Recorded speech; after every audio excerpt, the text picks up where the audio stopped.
For most of modern history, naval power was the backbone of empire. First it was the British Empire, and then it was the United States. However, by 2025, China has by far the most powerful navy on the planet. The game has changed. While Western powers grew complacent, China quietly built the largest and most rapidly advancing navy on Earth, not through war, but through strategy, technology, and industrial dominance. Back in the early 2000s, China's navy was a regional defense force, barely capable of projecting power beyond its coastlines. No aircraft carriers, few modern destroyers, no meaningful blue water capability. But China had a vision of securing its maritime borders, protecting trade routes, and one day replacing the United States as the dominant naval force in the Indo-Pacific, and possibly beyond. Fast forward to 2025, and that vision has become reality. Today, the People's Liberation Army Navy, or PLAN, fields over 370 active combat ships, making it the largest navy in the world by fleet size. That includes more destroyers, corvettes, and submarines than the US Navy, while continuing to add vessels at an unmatched pace. But raw numbers only tell part of the story. Which brings us to one of the most important, yet most overlooked aspects of this power shift, which is in how fast and efficiently China is building its navy. Please take a moment to like and subscribe to the channel. The single biggest reason China has been able to build the largest navy on Earth is simple: its shipyards. China now controls the largest shipbuilding industry on the planet, both in commercial and military terms, and it's not even close. Let's start with speed. The US Navy currently takes 5 to 7 years to build a new destroyer. In that time, China can build 2, sometimes 3 of its advanced Type 052D or even Type 055 stealth destroyers. While the United States debates funding and argues over congressional pork, China's shipyards run 24/7, producing hull after hull with factory-level discipline. Now look at cost. Building a single Arleigh Burke-class destroyer in the United States can cost around $2.2 to $2.4 billion. That price includes labor, material, overhead, and the famously bloated American defense industrial complex. In contrast, China can build a Type 055 stealth destroyer, its most powerful surface combatant, for an estimated $800 to $900 million. That means for the price of one US destroyer, China can build 2 to 3 of its own. Why is the US so expensive? Several reasons. Labor costs. The average US shipyard worker earns $30 to $50 per hour or more, plus benefits. In China, wages are a fraction of that. And Chinese workers often live in state-managed dormitories near the shipyards, cutting transportation and overhead costs. The cost of living and regulations play a huge role. In the United States, union protections, environmental regulations, insurance and liability compliance inflate construction costs dramatically. China, by contrast, has streamlined or simply ignored many of these regulations for military projects. Bureaucracy and inefficiency are significant issues. US shipbuilding is fragmented between multiple shipyards, layers of subcontractors, and politically motivated defense contracts. China's military-industrial system is vertically integrated, state-directed, and laser-focused on production. In other words, China is getting more ships, faster, for less money. This isn't just an economic win, it's a strategic one. It means China can rapidly scale its navy during peacetime or war, while the US struggles to maintain its current fleet. And it's not just about destroyers. China is mass-producing corvettes, frigates, amphibious assault ships, and even aircraft carriers at astonishing speeds. The Type 075 amphibious assault ship was built, launched, and commissioned in under 2 years, a process that would take 4 to 6 years in the US. Their newest Fujian-class aircraft carrier, using electromagnetic catapults, was constructed faster than any Western carrier since World War II. This shipbuilding dominance is rooted in China's commercial industry too. China already builds more than 40% of the world's civilian ships, giving it unmatched industrial capacity, workforce experience, and logistical scale. The same yards that build cargo ships and LNG carriers can pivot to naval construction when ordered. No other country, not even the United States, has this kind of dual-use capability. Meanwhile, America's shipbuilding industry is in decline. The United States Navy relies on just a few key shipyards, such as Huntington Ingalls and General Dynamics, both of which are dealing with workforce shortages, supply delays, and cost overruns. Many American naval vessels are now being delivered years late, tens of billions over budget, and riddled with maintenance issues from day one. In short, the United States builds slow, expensive, and inefficiently. China builds fast, cheap, and in bulk. China's naval expansion doesn't stop at warships. What makes the plan even more formidable is how it's anchored in global infrastructure.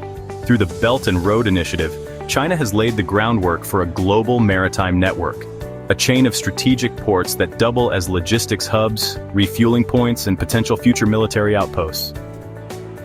This is often referred to as the string of pearls, but China's version is far more deliberate. Take Gwadar Port in Pakistan.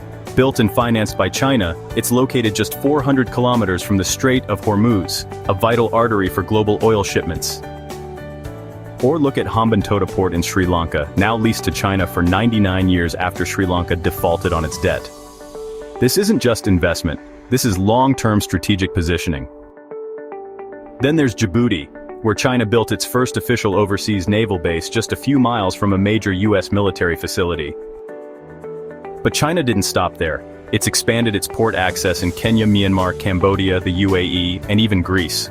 One of Europe's busiest ports, Piraeus, is now majority-owned by Chinese shipping giant COSCO. What does this mean in real terms? It means China can resupply its navy almost anywhere it needs to. It can move troops, escort trade vessels, and protect its energy imports through multiple sea lanes. And it does all this under the guise of economic development, until the day it decides to project hard power. The United States still relies on a massive global network of alliances and bases, but many of those relationships are weakening. Meanwhile, China is building a quieter, more commercially disguised version of maritime dominance, one that doesn't require a blue water fleet of 800 ships. It just needs access, leverage, and patience.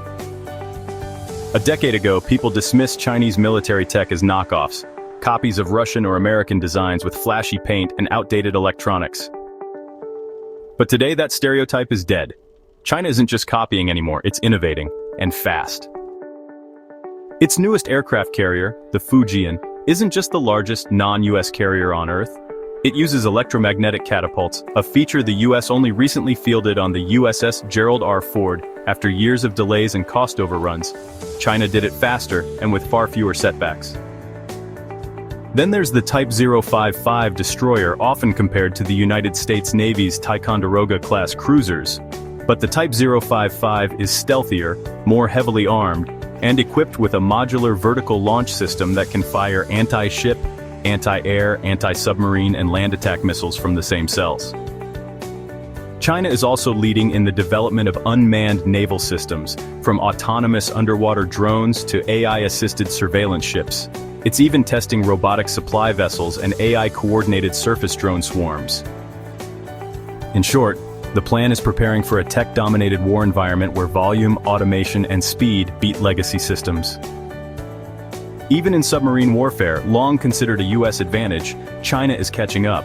Its fleet now includes over 70 submarines, both diesel, electric, and nuclear. They're improving fast in stealth, range, and missile capability. And with China deploying advanced seabed sensors and underwater tracking systems, it's creating a digital minefield for enemy submarines to even enter its waters undetected. Let's be clear, the US Navy is still a formidable force. It has more aircraft carriers than the rest of the world combined. Its global reach, intelligence networks, and experience are unmatched. But that dominance is slipping. Years of budget battles, delayed shipbuilding, and strategic confusion have weakened the Navy's ability to grow. The US currently builds 1 to 2 destroyers a year, and struggles to complete maintenance on existing ones. Some US warships are already decades old and approaching obsolescence. The next-gen Columbia-class submarines and DDG-X destroyers are behind schedule and over budget.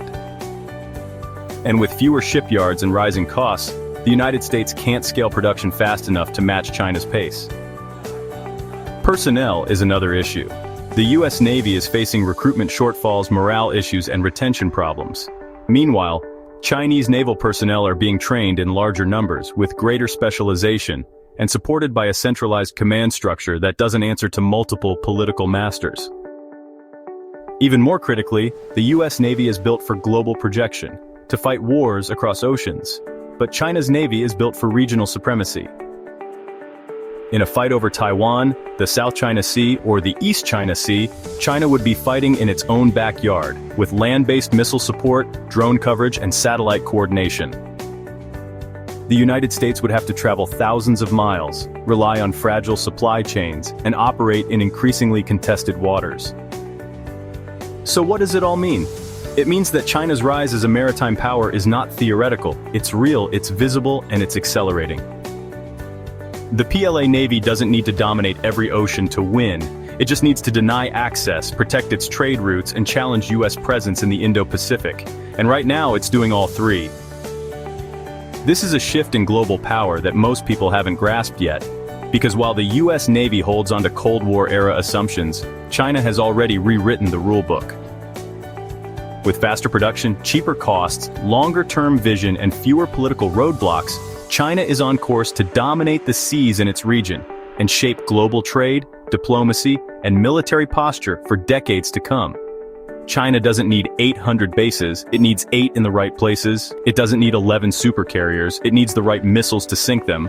And it doesn't need to match US tonnage, it just needs to make sure the US can't win close to China's coast.